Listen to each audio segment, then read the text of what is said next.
Thank you, Don, and thank you all for having me here today. Actually, we're no longer at Brighton anymore. We finally closed the deal on that a few months ago. So everything's operating out of our Dow facility, which we moved to it'll be 3 years, I think, in June. So I'd like to invite you to come out there if you've never been out. I've got some brochures here. Both of these has maps in them that tell how to get there. And we're located off the Great River Road. We're actually a Dow address. We have a Godfrey phone number, but we're really closer to the village of Elsa than anything. So if you happen to take the Great River Road up and turn in the village of Elsa, follow the road through Elsa, about a mile or so, you'll come to Green Acres Road, and we're located on Green Acres. So we've got good signage out there and stuff. So if you'd like to come out and visit us. We've been in existence since 1979. And we started out with our focus being wildlife rehabilitation, which it still is, and also environmental education. So we do the environmental education, going out to places, schools, and what have you, and doing talks with some of the animals that we have. And we also do a lot of tours out at the facility, and there's a lot more animals out there than what we're able to bring to people. So it's a good way to learn about our organization. So I'll leave these out here wherever if you guys want to pick one up whenever you're on your way out. And I'll get to my friends here.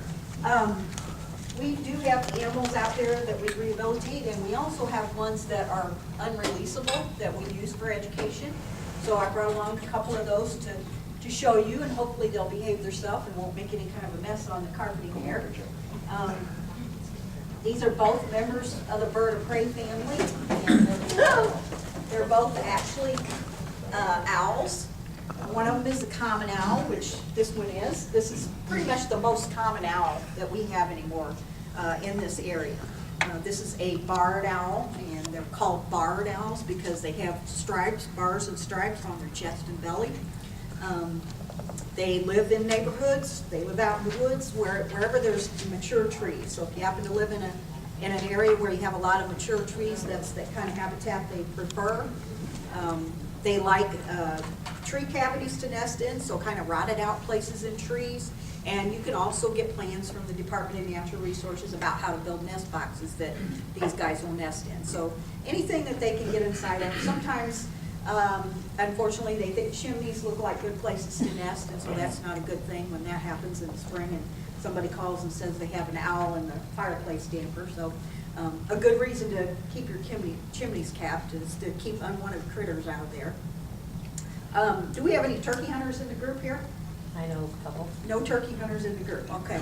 Well, then that gets you off the hook. I was going to see if you could hoot like a barred owl for me. Because turkey hunters will either mimic a barred owl, or you can go to like Cabela's or Walmart or wherever and buy actual barred owl hooters.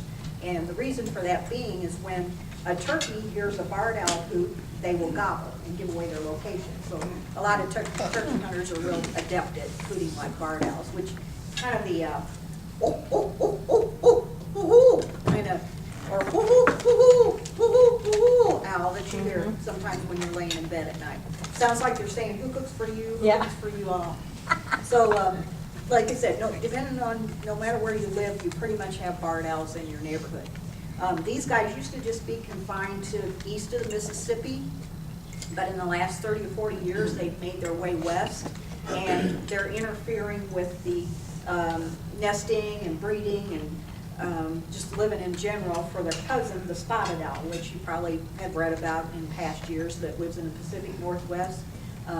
There was, a lot of problems with logging and destruction of their habitat out there, and now they have another problem. The barred owls are a little bit larger and more aggressive, and they basically moved into their nesting territories and competing with them for food and all sorts of things. And so their numbers are going down because of the barred owl. And the Forest Service and Fish and Wildlife Service and different agencies have been kind of tossing ideas around about what they could do to help the spotted owls, and they've come up with a plan to kind of cull some of the barred owls out in that area. So we'll see if it works or not. But they're very opportunistic. So I mean, to make their way westward like that in a number of years and be successful, they can pretty much hold their own. So This one does not really have a physical injury. Most of the birds or animals that we keep have some kind of physical injury that keeps them from going back to the wild.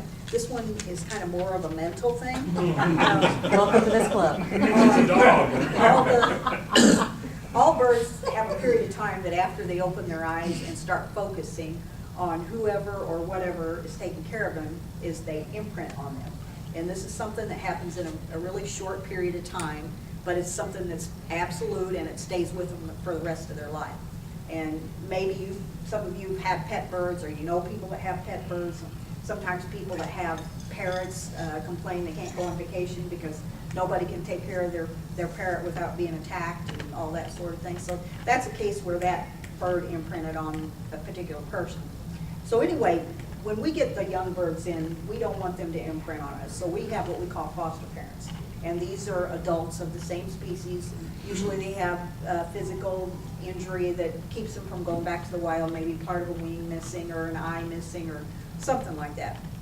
So anyway, when this one came in as a youngster, we put it in with a foster parent, and it had a lot of step siblings, and usually about the middle of the summer, we'll put them in a big flight cage where they can show us they're able to fly, and then we'll individually take them into another area where they have to prove that they can catch live prey. So we'll start out with white mice or white rats, which is easy for them to recognize, and if they're good at catching those, then they've got to prove they can catch the dark ones, which is what they're going to find in the wild. This bird came through all that with flying colors, but it just seemed like there was something not quite right with it. When it was in with the other birds, it seemed a little too friendly. So we decided to be safe, we would just let the bird go at our facility, and we did. But every night it would come back and land on the picnic table and stare in the window at us. So we ended up throwing a mouse down, and it went down for the mouse, and we netted him, and she's been in captivity ever since. But what we think happened was sometimes people aren't totally honest with you when they bring you animals. You know, they'll say, well, I just found it yesterday, and in reality they've had it for a couple of weeks. And so that's what we think happened with this bird. So we ended up naming it Boomerang because so. Now, you know, wild birds don't normally tolerate being touched or anything. Now, this one being human imprinted, it doesn't mind being touched. And actually, the kids love this because I show them that the owl's eyeballs are fixed in their sockets, and so they can't actually move their eyes like we can. They've actually got to turn their head, but they can't turn it in a full circle. They can only turn it about 3/4 of the way around. But their eyeballs are so deep in their sockets that you can actually look inside of their ear, which their ears are on the side of their facial discs right there. And they're just little flaps of skin, and when you open that up, you can see the back of their eyeball through their ears. So kids at school think that's cool, or either it's cool or gross, one or the other. You get two different reactions from it. So, can we see her? sure, you want to see? We just want to see her face. Oh, you want to see her face? You want to look in her ear? I don't want to look at her. Now, you'll notice when it blinks, you know, it's got the outer eyelid that has, you know, the feathers on it, but the owls also have an inner eyelid called a nictitating membrane. So sometimes when they open and close their outer eyelid, the inner eyelid will open and close slower. So if you happen to see this kind of a shiny white, grayish white film over there, that's that extra protection that they have. So, you know, in addition to having really good vision, they have really good hearing. And they have those facial discs, all of them have it, and the feathers kind of just grow away from their eyes so that when sound hits the front of their face, it just kind of funnels it off to their ears right there. They eat a variety of things, all kinds of rodents, mice, rats, voles, shrews. Sometimes they'll eat other birds, sometimes they'll eat frogs, fish. Anybody have one of those little goldfish or koi ponds in their backyard? That's fair game for one of these guys. One of our volunteers had one with several large goldfish, like hand-sized goldfish in it. She went on vacation for a week and came home and there were 7 big goldfish missing. And she blamed it on raccoons, but that night when she turned on her patio light, barred owl flew away with another goldfish in his tank. So they're opportunists. No, they won't eat your chihuahua. This one weighs maybe 1.5 pounds, 2 pounds. So they're not going to eat anything that weighs more than they do. Basically, if you look at the feet of a raptor, you can a lot of times tell what size prey they're able to eat. So these guys, they might eat young rabbits and young squirrels, but nothing really bigger than that. Mostly smaller rodents and that sort of thing. Now the great horned owl, the one that I have on my shirt, which also is one of the 2 hoot owls that we have in the area. And it's larger than this, and it's got the feathers that stick up on top of their head, which are not ears, they're just feathers. They call them ear tufts, but I don't know why they call them that. They don't have anything to do with hearing. They can eat a little bit larger things, probably not chihuahuas. They might eat young kittens, but they'll eat skunks and basically anything smaller. So skunks, adult rabbits, adult squirrels, and anything else that they can find. And the great horned owl right now will be sitting on eggs. They're one of the first birds of the year to nest. They don't build a nest, they just steal somebody else's. So usually, the crows and the hawks and the squirrels aren't using whatever nest that they have built yet. So if a great horned owl thinks that looks like a good place to nest, then they pretty much have it wrapped up. All right, well, I'm gonna put this one up, and I don't know what kind of a time schedule you guys are on. I know a lot of you are at work, and so you'll be happy to get back. You'll be having to get back. But I do have one other bird that I'll show you real quick. Good joke. You have that effect on women. What, yeah. Do they have a natural enemy that attacks them?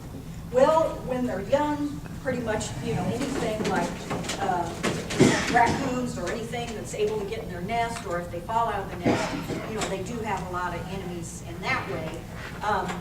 But once they reach adulthood, possibly a larger raptor, or basically, even without intending for us to be, we are probably the biggest predator of them just by, all the cars and, all the things that we need that sometimes are harmful to them. So, it's usually man-made things, that sort of thing.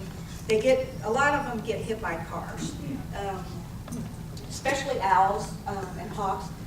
The owls will swoop down if they happen to spot some prey animal, and they're going after that. They're not moving their head, they can't move their eyes, so they're just zeroing in on that prey animal. So as a result, a lot of these get hit by cars.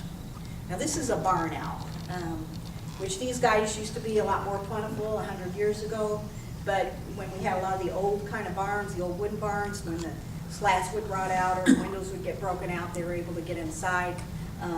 So they've lost a lot of that kind of habitat for nesting, because we usually rebuild with sheet metal machine sheds. But they will use natural things like tree cavities, and again, you can get plans from the Department of Natural Resources to build nest boxes for them. So, again, they'll use church steeples, they try to use chimneys, that sort of thing. But they've also lost a lot of the area that they like to hunt. Basically, they're not a fan of the row crops. So that it makes it hard for them to get down in there and catch all the small rodents that get in there. But they do like places like dairy farms, they like pastures, prairies, wetlands, grassland, that type of habitat. So as a result, if we do see any of them in Illinois, it's usually east of here, around Carlisle and Breeze and areas like that. There's probably, Oh, yeah. I'm gonna be in trouble. They're gonna make me do dishes. I think Alhambra is probably the closest place to, in Madison County, that we do see some of these guys. And this one came in a couple of years ago as a youngster. It was found where a creek flowed into the Kaskaskia River, and it had been shot. It was a youngster at the time, and its right wing had been shot in the tip. So it can fly around a little bit in the cage that it lives in, but it's not good enough to survive on its own in the wild. And this one is a male. Most birds of prey, you can't just tell the sex from looking at them, although females are larger in the birds of prey, but you can actually have a small female and a large male that could overlap in size. But a few of them have different colored plumage, and the barn owl is one of them. So this one is a male. The males have the white, really white face and really white chest, whereas the female is more of a dull colored tan or a buff colored face and chest. So these guys used to be, really common. They're probably the most common owl worldwide, but pretty much the whole Midwest, they're considered endangered. Now, states like California, they seem to have a lot of them, and areas in the South and some places on the East Coast, but pretty much Illinois and all the states that surround it, they're considered endangered. They're not one of the hoot owls. They basically make like a blood-curdling scream, and they also make kind of a hissing sound. It sounds similar to a cappuccino machine, kind of like that. So